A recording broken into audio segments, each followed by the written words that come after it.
Good afternoon, everybody. My name is Dr. Mike Torres. I am the Director of the Curriculum Frameworks and Instructional Resources Division, CFRD, at the California Department of Education, CDE. I'd like to thank all of you who joined us for this webinar today. As you know, in September, Governor Newsom signed the Education Trailer Bill, AB 181, establishing in AB 185, amending the Arts, Music, and Instructional Materials Discretionary Block Grant, $3.6 billion to be apportioned on an ADA basis to local educational agencies or LEAs.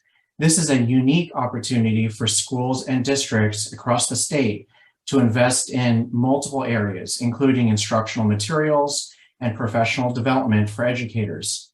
This is the second of two CDE webinars regarding this new funding.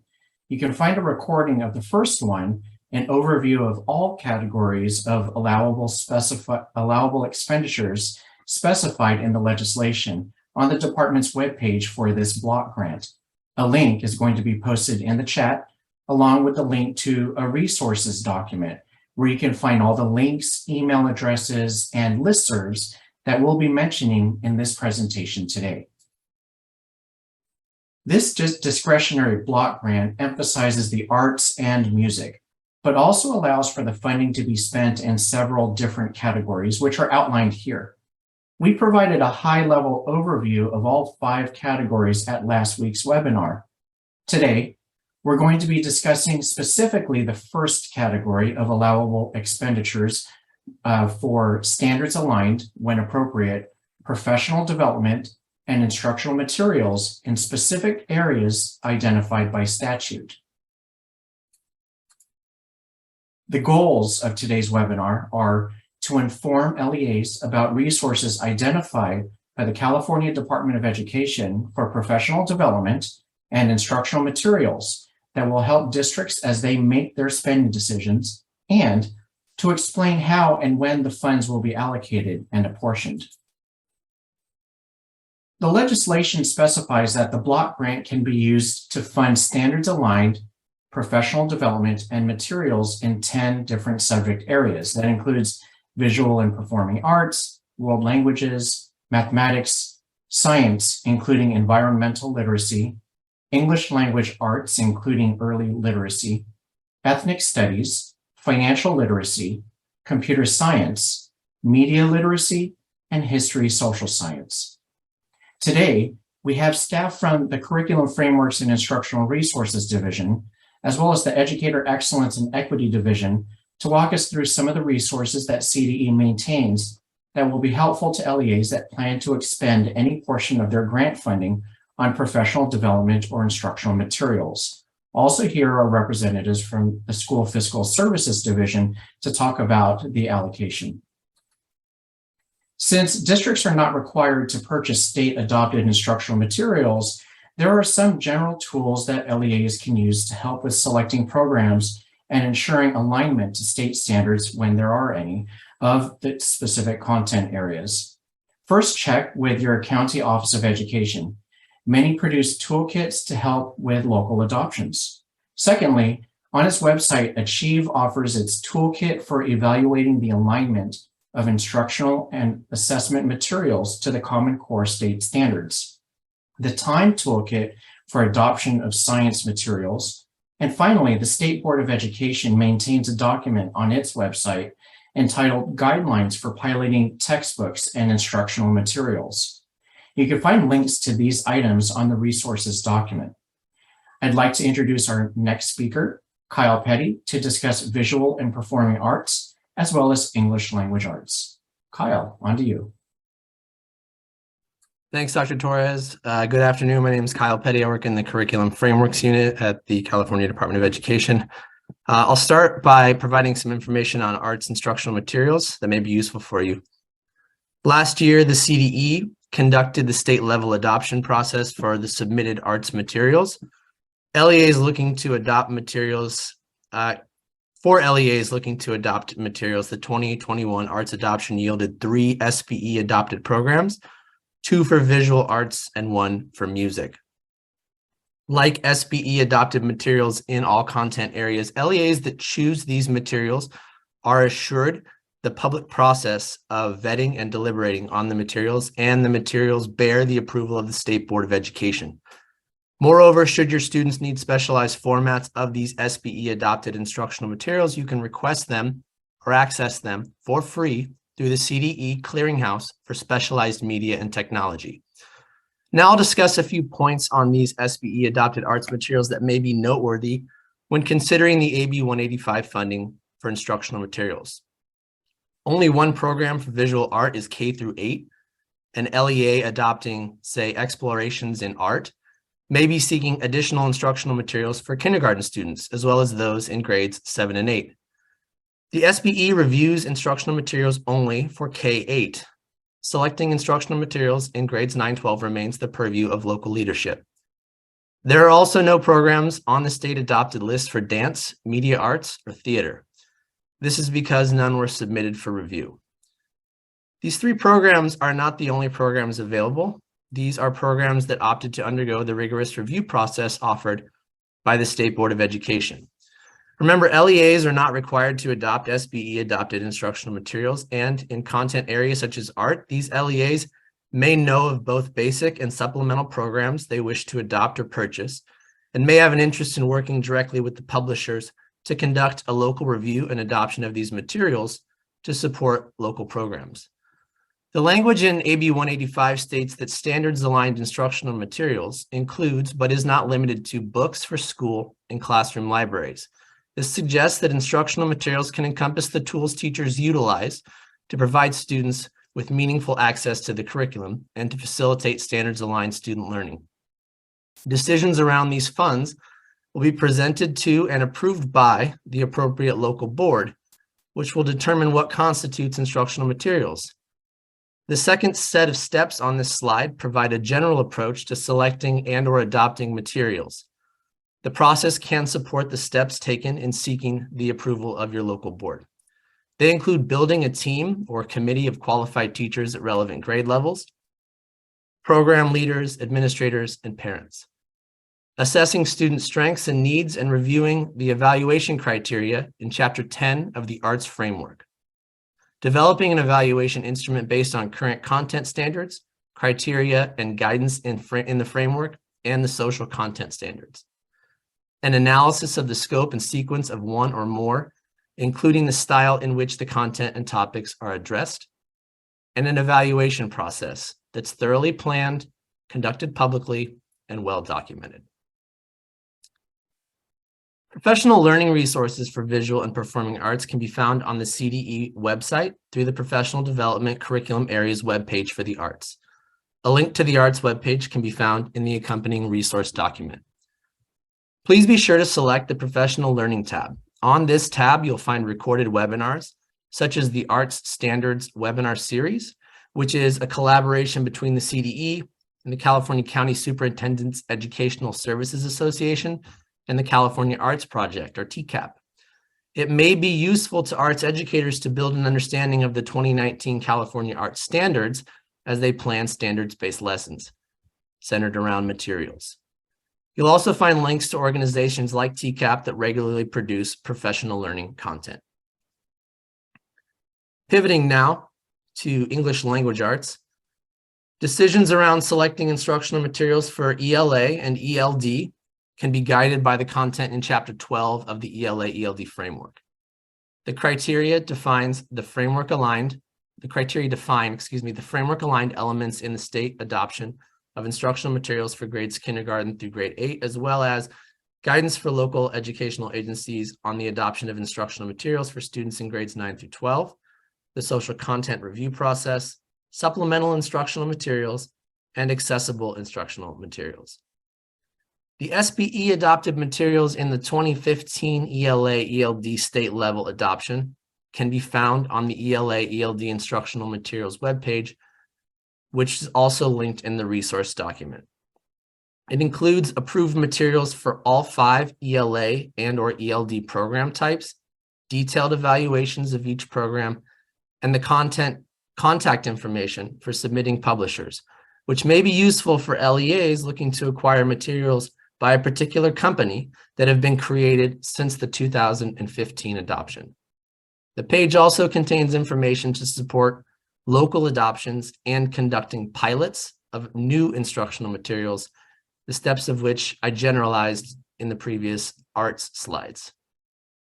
If an LEA is seeking to use these block grant funds to support technology-based instructional materials, it's important to review the elements of the California Digital Learning Integration and Standards Guidance, which can support and expand approaches to teaching critical areas of focus for ELA and ELD, which include meaning making, language development, effective expression, content knowledge, and foundational skills.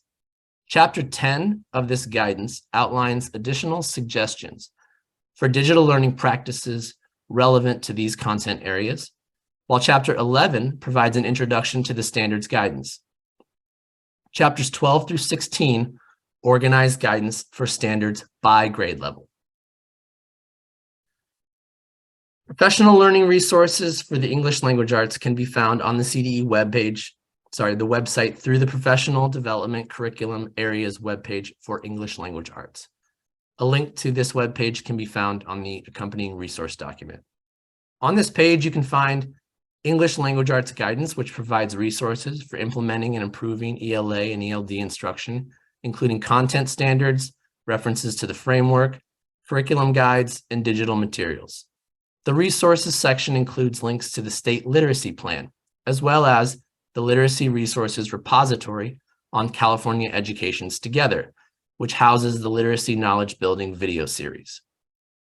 You'll also find assessment and accountability, which provides information regarding the English language arts literacy and the California Assessment of Student Performance and Progress, or CASP, which includes summative, interim, and formative assessment and California's new accountability systems.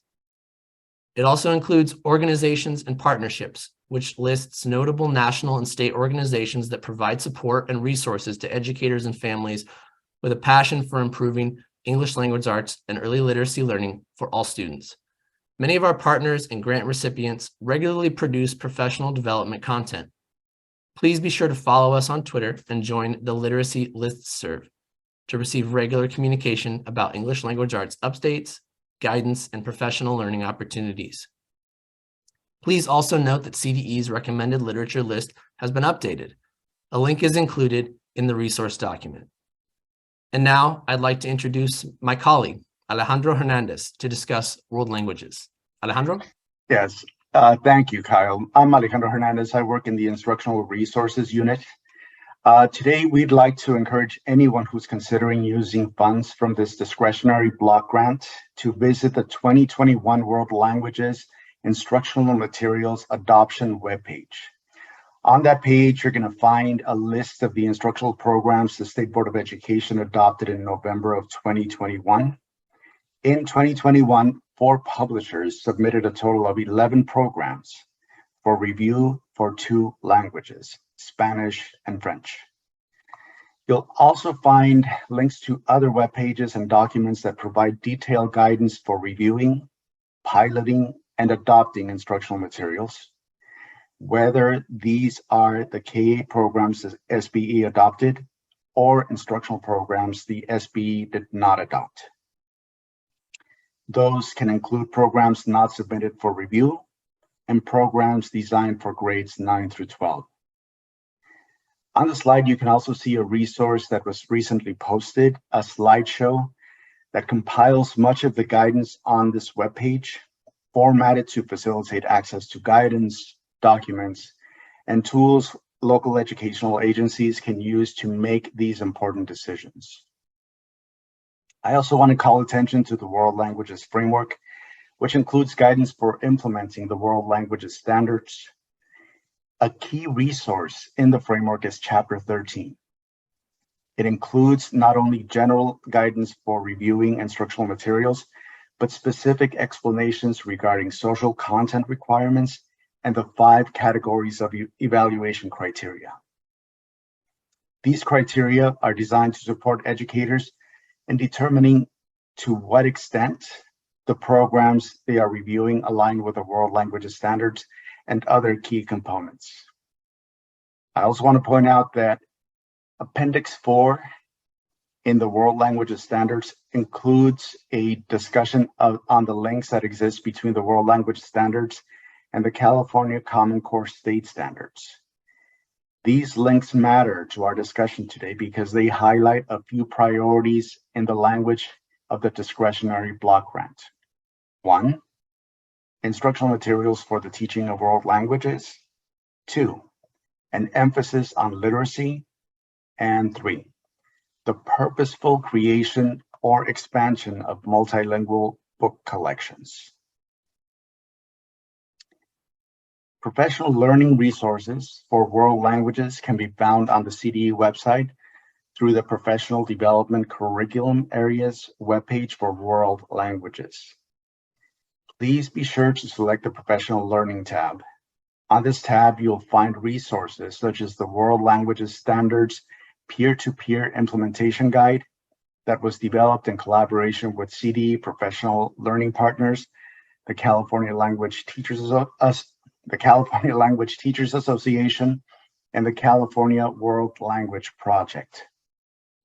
You'll also find links to organizations that regularly produce professional learning content. To receive regular communication about world languages updates, guidance, and professional learning opportunities, please join the World Languages listserv by sending a blank email to the link shown on the slide. Links to all the resources I've mentioned can be found in the accompanying document. I'll now hand it over to Jennifer Bentley.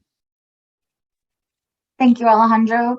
My name is Jennifer Bentley. I am the administrator of the Instructional Resources Unit, and I'm going to be talking about some science resources.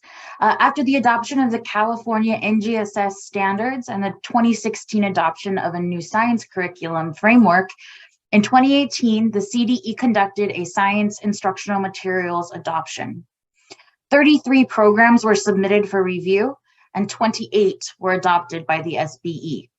Programs of all levels were adopted. This includes all grades of elementary and for schools that have a discipline-specific program in middle school, as well as schools that have an integrated program. The full list of science programs adopted by the SBE can be found on the CDE website and on the link provided in your resource document. To help you navigate through the process of which science program to choose, the CDE has partnered with the California County Superintendents of Education to produce the TIME Toolkit. This toolkit is a comprehensive guide to not only choosing what program is best for your site, but also to help assess where your school may be in the journey to switching to instruction using California NGSS. Professional learning resources for science can be found on the CDE website through the Professional Development Curriculum Areas webpage for science. A link to the science webpage can be found in the accompanying resource document.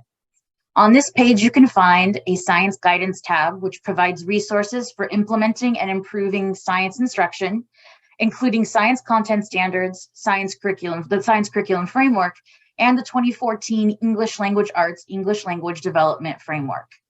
There's also information regarding the California Science Test, or the CAST, the QPLS, and the Science Safety Handbook for California Public Schools. You'll also find an instruction tab, which provides information for resources regarding environmental education and environmental literacy, career technical education, and partner resources, such as K-12 science learning sequences and the National Center for Case Study Teaching in Science. There's an assessment accountability tab providing information regarding the CAST, an external organizations tab, which provides information regarding state award programs, such as the California Green Ribbon Schools and the Presidential Awards for Mathematics and Science Teaching. Information regarding state and national partners are also provided. And finally, there is a Families and Students tab, which provides information for parents and guardians for understanding assessments and also science brochures regarding the science standards to provide insight into what their children are learning as they progress through their grade levels. Please join the STEM education and the environmental science electronic mailing lists by sending a blank email to the addresses on your resource document. I will now hand it over to Renee Owsley-Swank. Thank you, Jen. I am the School Library Technology Consultant in the Instructional Resources Unit And like computer science, there's no adoption of instructional materials associated with media literacy, and this literacy falls under the Model School Library Standards.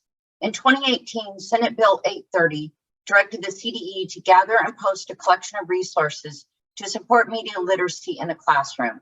This collection of resources included links to professional learning opportunities, was compiled in conjunction with the California School Library Association, CSLA, and KQED to meet the goals in the legislation, including to ensure that young adults are prepared with media literacy skills necessary to safely, responsibly, and critically consume and use social media and other forms of media. These resources were chosen based on the following CSLA's criteria: that the content is original, accurate, current, technically sound, easy to access and use, inviting, informative, and useful content about media literacy that is aligned to the California Model School Library Standards. To access this content, see the Media Literacy Resources webpage. The Curriculum tab provides links to the Model School Library Standards, as well as ready-made curricula. And we would like to encourage those leading the selection of media literacy instructional resources and professional development to engage the expertise of teacher librarians, as they hold the credentials to teach this content, and this is their area of expertise. The Resources Lessons tab provides a variety of content, including media literacy in a virtual setting, as well as general resources and lessons. While there are many excellent contents available in this tab, I want to call out two sources.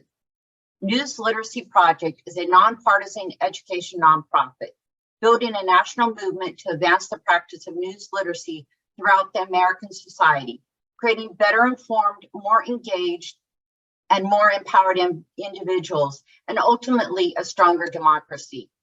Their content includes Checkology, which is a free e-learning platform with engaging, authoritative lessons on subjects like news media bias, misinformation, and conspiratorial thinking, and more. I would also like to call out ISTE, International Society for Technology and Education. In addition to their digital citizenship standards, they publish content from education leaders, including Jennifer Lagarde and Darren Hudgens. Their latest published work is Developing Digital Detectives, Essential Lessons for Discerning Fact from Fiction in the Fake News Era. I recently participated in a multi-week discussion of this book led by the authors. And what stood out is that mis, dis, and malinformation and their effect on the decisions that we're making are one of the greatest threats that we face in our world today. Information and media literacy is not a new discipline, and traditional approaches to teaching this content are still being used. Yet applying the same methods to address this problem is not working. Lagarde and Hudgens approach teaching evaluating for false information through four lenses: a trigger lens, an access lens, a forensic lens, and a motive lens.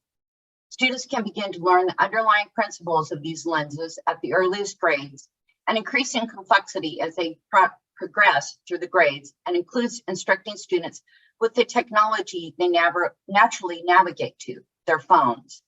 I encourage you to check out this content. Professional learning resources for media literacy can also be found on that same Media Literacy Resources webpage, a link to which can be found in the accompanying document. Please be sure to select the Professional Learning tab. On this tab, you will find several professional organizations that address media literacy, providing valuable educational resources as well as professional development activities. And I'm now going to hand you over to my colleague in the Educator Excellence and Equity Division, Sarah Smith. Thank you. Thank you, Renee. Hello, my name is Sarah Smith. I'm with the Educator Excellence and Equity Division. And I'll start today by sharing some information on instructional materials for history, social science, or HSS. The most recent state adoption of kindergarten through grade 8 instructional materials in HSS took place in 2017. The list and the adoption report are available through a link on the resource document that was shared earlier. This adoption was based on the 2016 revised History Social Science framework.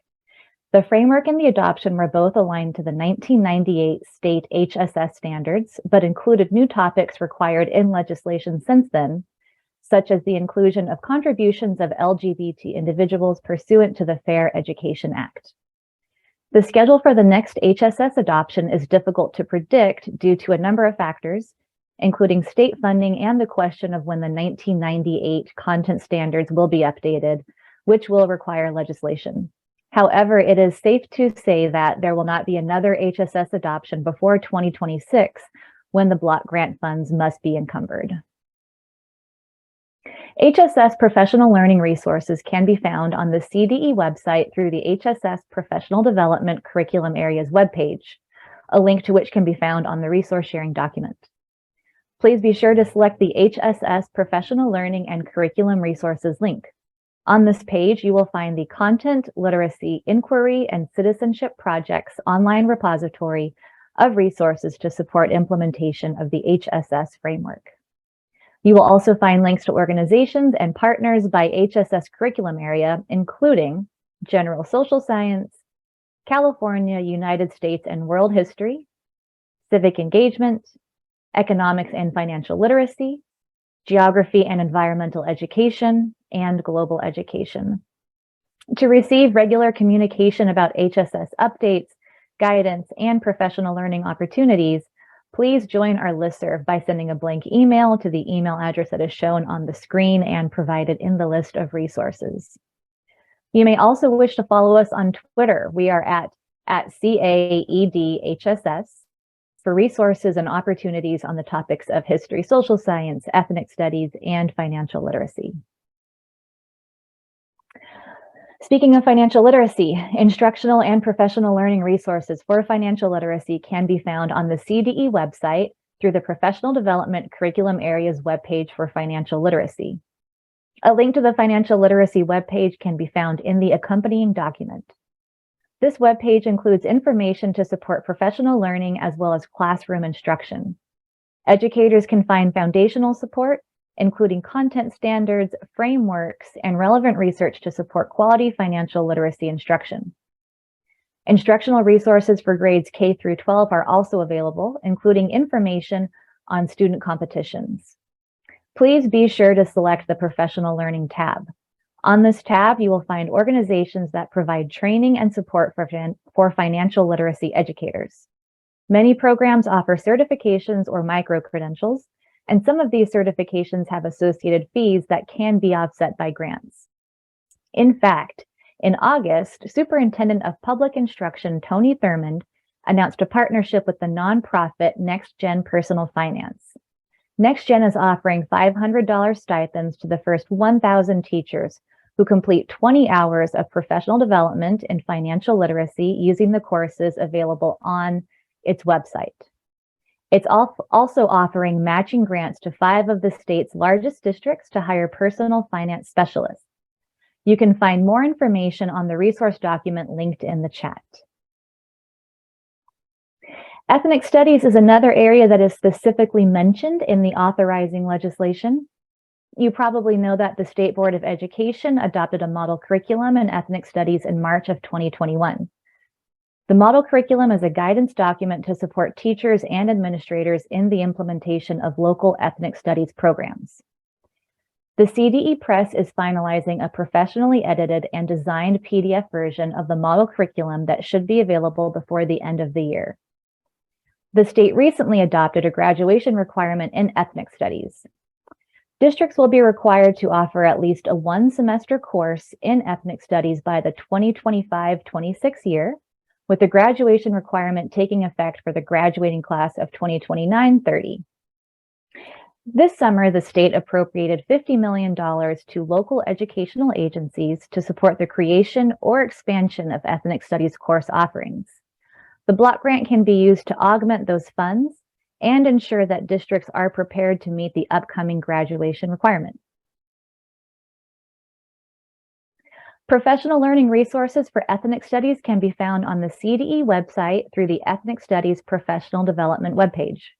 A link to the Ethnic Studies webpage can be found in the accompanying document that was shared earlier. On this webpage, you will find information on the Ethnic Studies Professional Development Project, which will provide professional development and regional training for teachers, administrators, and paraprofessionals to support creation or expansion of ethnic studies course offerings, including but not limited to courses that use the ethnic studies model curriculum.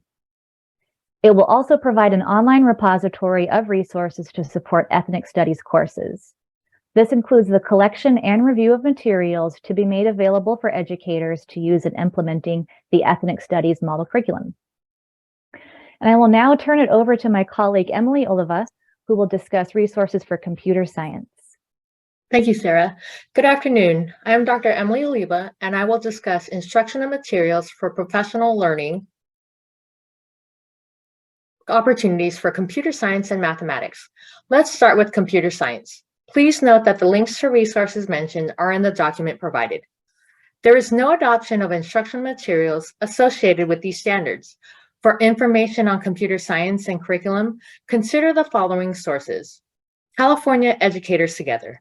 Please join the computer science statewide group open to classroom teachers, grade level cohorts, content coordinators, and instructional leaders to exchange ideas and resources focused on topics related to this unique subject area. Group members are encouraged to contribute resources, so please feel free to do so. CS for All Curriculum Directory. CS for All is a central resource for individuals and organizations interested in K-12 computer science or CS education. All curriculum listed aligns with the K-12 CS framework that served as a foundation for the development of California's computer science standards. We also have the Computer Science Teaching Association, which is an organization for educators, paraeducators, out-of-school time providers, and others to get ongoing support. There are 12 regional chapters in California. It is free to join and no prior experience or credentials are required. We also have the Summer of CS. It is one way to operationalize the block grant to send teachers. One way to operationalize the block grant is to first send teachers to the Summer of CS, then ask them which materials, such as software, hardware, and licenses that they need to deliver their instruction. Some opportunities for professional learning in computer science include the following. The Educator Workforce Investment Grant, Seasons of CS. There was a Summer of CS professional learning opportunity for educators, including teachers, paraprofessionals, and administrators. There will be future offerings across all 7 regions of California. Next will be the Autumn of CS. We also have the Computer Science Teachers Association, which provides a national CS professional development directory. There's also a CS Supplementary Authorization Incentive Grant, which is overseen by the California Commission on Teacher Credentialing, or the CTC. LEAs can apply before November 18, 2022 for up to $2,500 per teacher. Now I will discuss instructional materials for mathematics. The most recent state adoption of kindergarten through grade 8 instructional materials took place in 2014. The list and the adoption report are posted on the link shown on this slide. While it is likely that most districts have already purchased materials from this list, districts can use block grant funds to replenish materials or to purchase supplemental materials to support this adoption.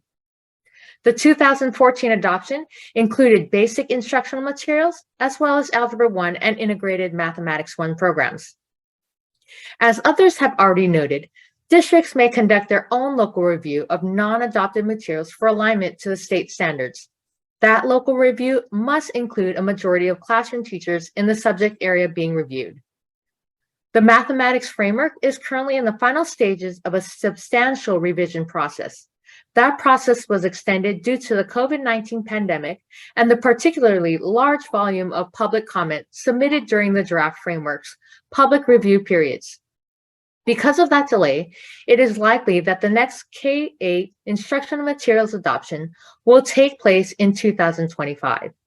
A complete schedule of significant events for that adoption will be recommended and approved by the State Board at the beginning of the adoption process. If the adoption does take place as planned in 2025, the approved instructional materials will likely be available for purchase in early 2026. Remember that the block grant funds must be encumbered by the end of the 2025-26 budget year. For more information for professional learning opportunities in mathematics, let's move on to the next slide. Professional learning resources for mathematics can be found on the CDE website through the Professional Development Curriculum Areas webpage for mathematics. A link to the mathematics webpage can be found in the accompanying document. On this webpage, you can find the following tabs. Mathematics Guidance provides resources for implementing and improving mathematics instruction, including mathematics content standards and the 2013 Mathematics Curriculum Framework, which is currently being revised in the 2023 Mathematics Curriculum Framework. The Instruction tab provides information for resources such as the Implementation Plan for California, the Quality Professional Learning Standards, the Professional Learning Stories, and the CDE's online professional learning community.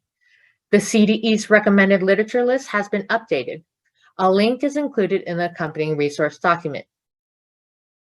Assessment and Accountability provides information regarding mathematics in the California Assessment of Student Performance and Progress, which includes summative, interim, and formative assessments, and California's accountability systems.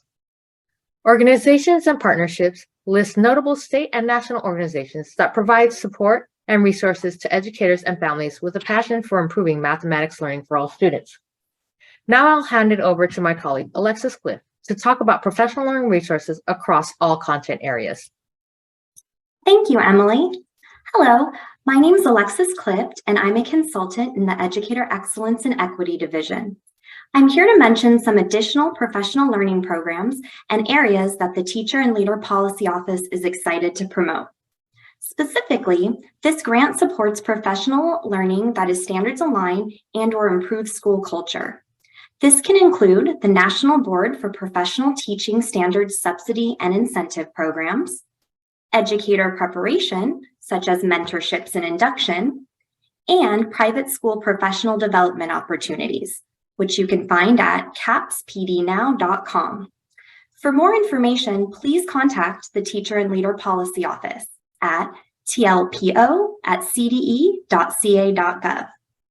Moreover, the CDE's Professional Learning Twitter account provides information about the latest upcoming professional learning events in all content areas. You may wish to follow us on Twitter for communication about professional learning resources and opportunities that are open to educators across the state. And now I'm going to hand it over to Julie Klein-Briggs to discuss funding. Julie. Thanks, Alexis. Good afternoon. I'm Julie Klein-Briggs with the Categorical Allocations and Audit Resolution, or CAR office within CDE's School Fiscal Services Division. Our office will be handling the allocation and apportionment of funds for the arts, music, and instructional materials discretionary funds amount. This slide and the next provide some of the key fiscal details, and I'll touch briefly on each. As reference, this information is consistent with the information provided at the last webinar. So the eligible entities identified in statute include county offices of education, school districts, charter schools, and state special schools. The program is formula driven, and there is no application required in order to receive the funds. Our office will calculate proportional funding for each eligible entity based on prior year average daily attendance, or ADA, and more specifically, it is the reported ADA as of the 2020-21-22 second principal apportionment. That number is multiplied by a calculated funding rate of approximately $666.08 per unit of ADA.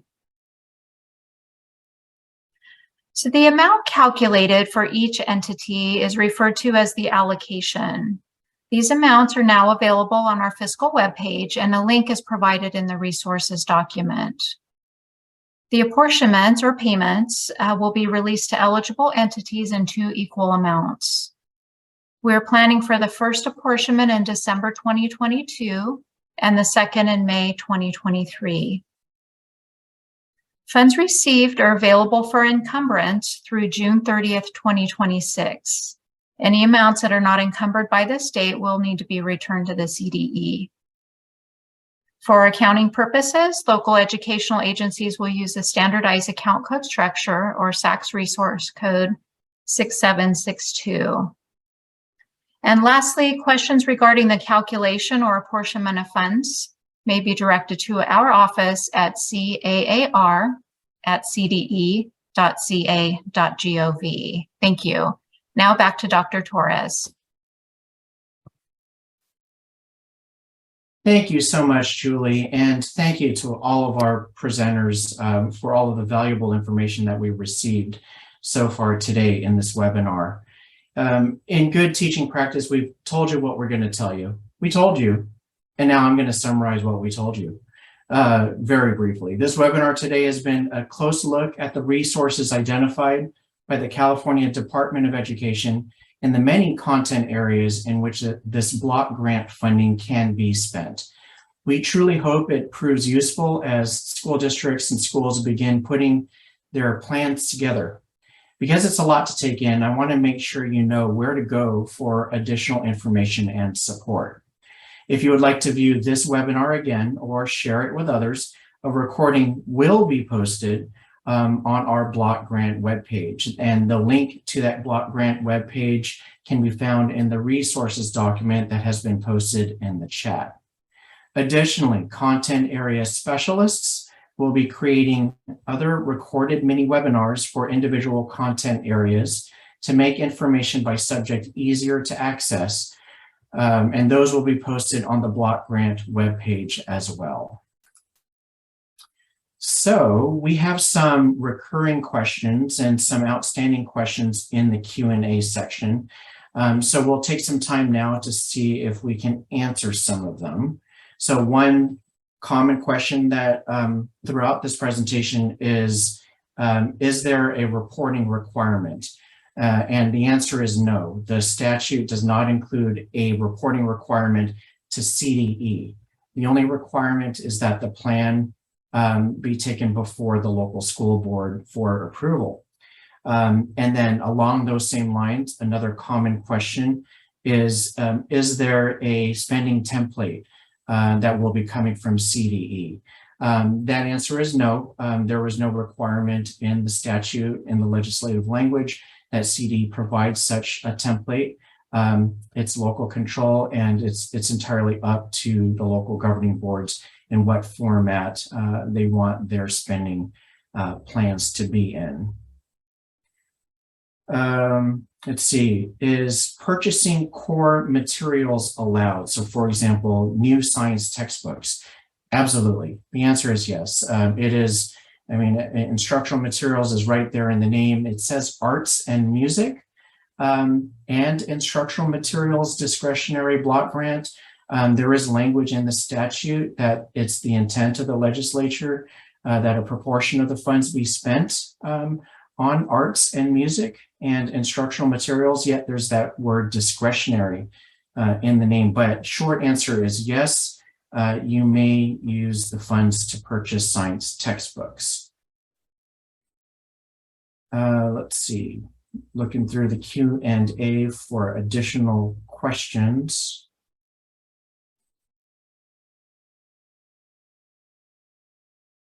Can expenses for this money be from July 1st, 2022 and on? And our response is that funds may be used effective July 1st, 2022 and should be aligned with the approved plan. Is this correct? $668 per each unit of ADA? I'm going to ask Julie Klein-Briggs to answer that. I believe it was specified in the slide deck at $660.08. It's $666.08. 66. And we say approximately because for our calculation, it does go out a few more decimal places. Thank you so much.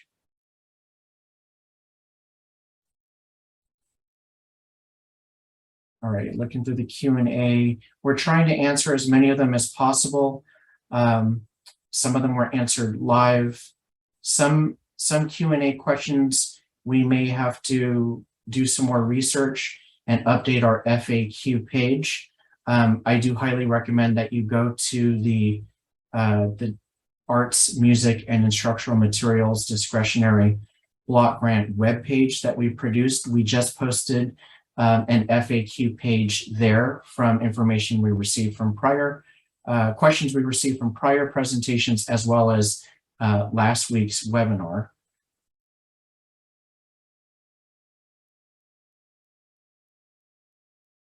So there's a question about professional development that perhaps one of our colleagues from Educator Excellence can speak to, and it's how might professional development providers like KQED listed in CDE respective sites for subject areas support.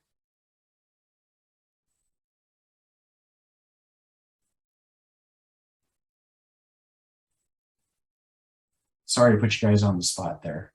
Hello, everybody. I know that KQED specifically was listed in media literacy.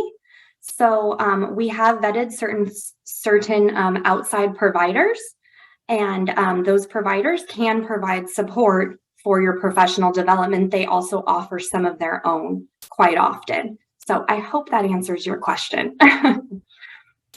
Thank you so much, Alexis. Much appreciated.